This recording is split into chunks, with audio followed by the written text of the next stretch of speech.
Olá, queridos e queridas, abençoados e abençoadas do meu canal, sejam bem-vindos e bem-vindas a mais um vídeo do nosso estudo do Apocalipse.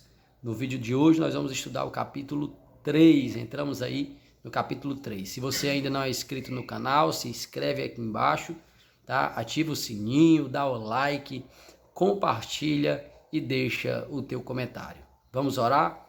Eterno de Israel, Deus lindo, maravilhoso, toda honra e glória seja dada ao teu nome. Senhor, nós te suplicamos nesse momento o teu auxílio, a tua ajuda no bom entendimento da tua palavra. Pai, em nome de Jesus, o teu Filho, nos ajuda, Pai. É o que nós te pedimos. Amém. Apocalipse capítulo 3, versículo 1 vai dizer assim: Ao anjo da igreja em Sardes escreve: Assim declara aquele que tem os 7 Espíritos de Deus e as estrelas. Conheço as tuas obras, que tens fama de estar vivo, mas de fato estás morto. Sê alerta e fortalece o que ainda resta e estava prestes a morrer, porque não tenho encontrado integridade em tuas obras diante do meu Deus. Portanto, lembra-te daquilo que tens recebido e ouvido. Obedece e arrepende-te, porquanto, se não estiveres vigilante, virei como um ladrão e tu não saberás em que hora virei contra ti. Contudo, tens em Sardes algumas pessoas que não contaminaram suas vestes. Elas caminharão comigo vestidas de branco, pois são dignas. Assim o vencedor andará trajado com vestes brancas, e de modo algum apagarei o seu nome do livro da vida. Pelo contrário, reconhecerei o seu nome na presença do meu Pai e dos seus anjos. Aquele que tem ouvidos, compreenda o que o Espírito revela às igrejas. Que leitura tremenda, né, gente? Olha a situação da igreja de Sardes. A igreja de Sardes, bem diferente de outras igrejas, a carta que Deus, através de Cristo, envia para ela é uma carta muito pesada. É uma carta muito terrível. A cidade de Sardes, que era a antiga capital do reino da Lídia, tá? Escreve isso aí. A cidade de Sardes era a antiga capital do reino da Lídia. Hoje, Sardes é a atual cidade de Sarti, certo? S-A-R-T, na Turquia. Essa igreja ficava localizada no que hoje chamamos ali do país da Turquia, era naquela região, tá? Então, queridos, o texto vai dizer que ao anjo da igreja, ao pastor da igreja em Sardes escreve: Assim declara aquele que tem os 7 Espíritos de Deus. Isso aqui significa plenitude do Espírito, tá? Plenitude do Espírito. Que tem os 7 Espíritos de Deus e as estrelas. Você lembra lá atrás que a gente estudou o que significa as estrelas? As estrelas que estão na mão direita de Cristo, que ele mesmo explicou que as estrelas são os anjos das igrejas. Ou seja, quem são os anjos? Os pastores. Anjo na Bíblia, no original, significa mensageiro, tá? E ali os mensageiros das igrejas são aqueles que pregam a palavra, os pastores. Então ele está dizendo, aquele que está falando contigo, Sardes, é aquele que tem os 7 Espíritos de Deus e que tem os pastores na sua mão. Isso é autoridade. Vocês lembram disso que nós estudamos? E aí vamos lá. E aí ele começa: Conheço as tuas obras, que tens fama, isso é muito pesado aqui, que tens fama de estar vivo, mas de fato está morto. E aí eu preciso aplicar essa palavra de Cristo aqui para a nossa atualidade. Nós precisamos concordar quantas pessoas, quantas multidões de pessoas estão dessa forma, achando que estão vivos, achando que estão andando diante de Deus, mas na verdade estão mortos. Porque biblicamente é possível um ser humano andar, falar, se comunicar, mas está morto. Como assim, Alan? Efésios capítulo 2, Paulo disse que nós estávamos mortos nos nossos delitos e pecados, mas Cristo nos deu vida. Preste bem atenção, nós estávamos mortos nos nossos delitos e pecados. Então, existe uma maneira do ser humano estar vivo, andando, conversando, falando, mas ele está morto diante de Deus. Como?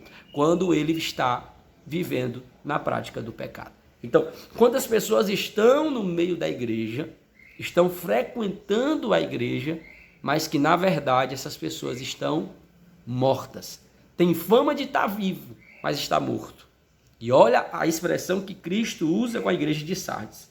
Conheço as tuas obras, que tens fama de estar vivo, mas está de fato morto. Se alerta, versículo 2. Ou seja, acorda, cai na realidade e fortalece o que ainda resta e estava prestes a morrer. Olha isso, olha que situação terrível está vivendo a igreja de Sardes. Se alerta, acorda, Sardes, porque ainda tem alguma coisinha aí viva aí, mas está prestes a morrer. Jesus ainda está dando uma chance para a igreja de Sardes. Porque não tenho encontrado integridade em tuas obras diante do meu Deus. Quem é o Deus? Quem é o meu Deus que Jesus está falando? O seu Pai. Não tenho encontrado integridade em tuas obras diante do meu Deus. E se tem uma coisa, queridos e queridas, que todos nós, servos e servas de Deus, devemos ter. E isso, na verdade, não é para se limitar nem àqueles que se dizem servos de Deus. A integridade era uma coisa que todo ser humano precisava ter. A integridade. E o que me entristece é que, às vezes, existem pessoas que nem são religiosos, dedicados a Deus, que vivem frequentando a igreja, ou que tem algum cargo na igreja, ou que é alguma autoridade eclesiástica. Preste bem atenção. Existem pessoas que nem têm nenhum desses atributos que eu falei, mas são íntegras, são retas, os seus negócios são direitos. E existem pessoas que são membros da igreja, frequentam a igreja, cargo na igreja, pessoas que são do quadro eclesiástico, são autoridades da palavra, mas não têm integridade. Vivem praticando a mentira, compram e não pagam, enganam. Quantas pessoas a gente não conhece dessa forma? É ou não é verdade?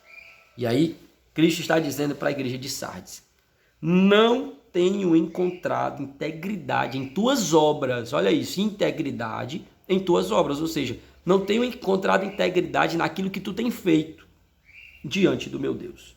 Versículo 3. Portanto, lembra-te daquilo que tens recebido e ouvido. E aqui é muito pesado. Por quê? Porque Cristo está garantindo que a igreja de Sardes ela tenha ouvido a palavra de Cristo, a palavra verdadeira, a palavra da verdade, a palavra que nos mostra como agir, como se comportar. Porém, mesmo tendo ouvido, Sardes não está praticando. E aqui é outro erro gravíssimo que as pessoas cometem nos nossos dias, e isso é desde os tempos antigos. As pessoas têm a oportunidade de ouvir a palavra, de ouvir a verdade, mas mesmo assim não praticam. Que tens recebido e ouvido, obedece e arrepende-te. Olha isso. Porquanto se não estiveres vigilante, virei como um ladrão e tu não saberás em que hora virei contra ti. Essa expressão de Cristo, virei como ladrão, significa vir repentinamente. Ninguém espera um ladrão. Não é verdade? Ninguém, você está andando ali no centro, fazendo compras, em Fortaleza, na capital, ou na cidade que você mora, você não espera o ladrão. O ladrão ele chega de repente, te assusta, e é por isso que as pessoas têm reações diferentes, porque é algo de súbito, ninguém está esperando. E aí Cristo está dizendo, eu virei contra ti como um ladrão. O ladrão não se espera, e ele vem de repente, e assim será a minha vinda para ti. Contudo, versículo 4, e aqui graças a Deus pelo versículo 4, porque Cristo vai dizer, contudo, tens em Sardes algumas pessoas que não contaminaram suas vestes. E aí eu quero louvar a Deus, queridos e queridas, porque em toda a igreja existe o remanescente. Eu quero exaltar o nome do Senhor porque em toda igreja ainda existem aqueles que colocam diante de Deus a sua vida com integridade, que praticam obras íntegras diante de Deus. Eu quero louvar a Deus porque ainda existe nas igrejas pessoas que não contaminaram as suas vestes, que não estão indo de acordo com o que o mundo oferece. Amém? Olha o que ele vai prometer para essas pessoas. Versículo 4. Elas caminharão comigo vestidas de branco, pois são dignas. Essa veste branca aqui, ela não se limita só ao literal.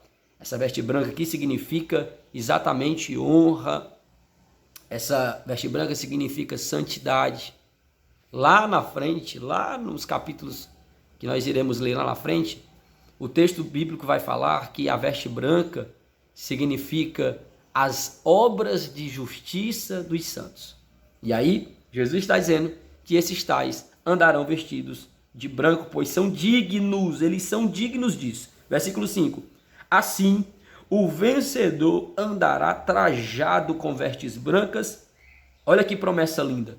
E de modo algum apagarei o seu nome do livro da vida. Você que está me assistindo agora, se tem uma coisa que você precisa estar pensativo e preocupado, é se o seu nome está no livro da vida. O seu nome está no livro da vida? Irmã Alan, como eu sei? A Bíblia diz que para o seu nome estar no livro da vida, você precisa estar em Cristo. Porque o próprio livro de Apocalipse vai falar que esse livro é o livro do Cordeiro, o livro da vida do Cordeiro. E nós sabemos que o Cordeiro é Cristo. Então você precisa estar em Cristo. E aí Jesus disse assim, se alguém me ama, guardará a minha palavra, obedecerá a minha palavra. Então a única maneira do seu nome estar lá. Se você é um salvo, se você é um eleito de Deus, as tuas obras, aquilo que tu tem feito, prova se você é. Prova se o seu nome está escrito lá, desde a fundação do mundo. Amém? Então, o seu nome, não apagarei o seu nome do livro da vida. Pelo contrário, olha Jesus dizendo, reconhecerei o seu nome na presença do meu Pai e dos seus anjos. Aquele que tem ouvidos, compreenda o que o Espírito revela às igrejas. Amém, queridos? Que Deus abençoe a todos vocês que me assistiram. E eu quero orar agora por todos nós, para que nós não estejamos no grupo daqueles que não estão com integridade, mas que estejamos no grupo daqueles que Cristo diz, esses andarão com vestes brancas, e o seu nome estará escrito no livro da vida. Eu quero profetizar isso sobre a tua vida, tá? Que você termine esse vídeo hoje com esse propósito no seu coração. Alan, eu vou viver com integridade.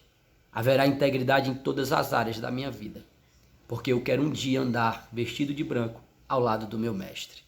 Eu quero profetizar isso sobre a tua vida. Vamos orar? Eterno de Israel, te damos graça, te exaltamos e te louvamos por mais um estudo. Muito obrigado, Senhor. Muito obrigado por esta palavra que nos exorta, que nos faz ficar alerta. Senhor, em nome de Jesus, não nos deixa andar sem integridade diante da tua presença. Que venhamos ser achados dignos, justificados pelo teu Filho, para um dia andarmos de vestes brancas. Pai, assim, em nome de Jesus, abençoa todos que me assistem, abençoa as suas famílias. Eu te entrego todos aqueles que necessitam de oração, que estão enfermos. Eu te entrego Israel, a tua nação amada. Assim, em nome de Jesus, nós te pedimos e te agradecemos. Você diz amém? Que Deus te abençoe e até o próximo vídeo, se Deus quiser.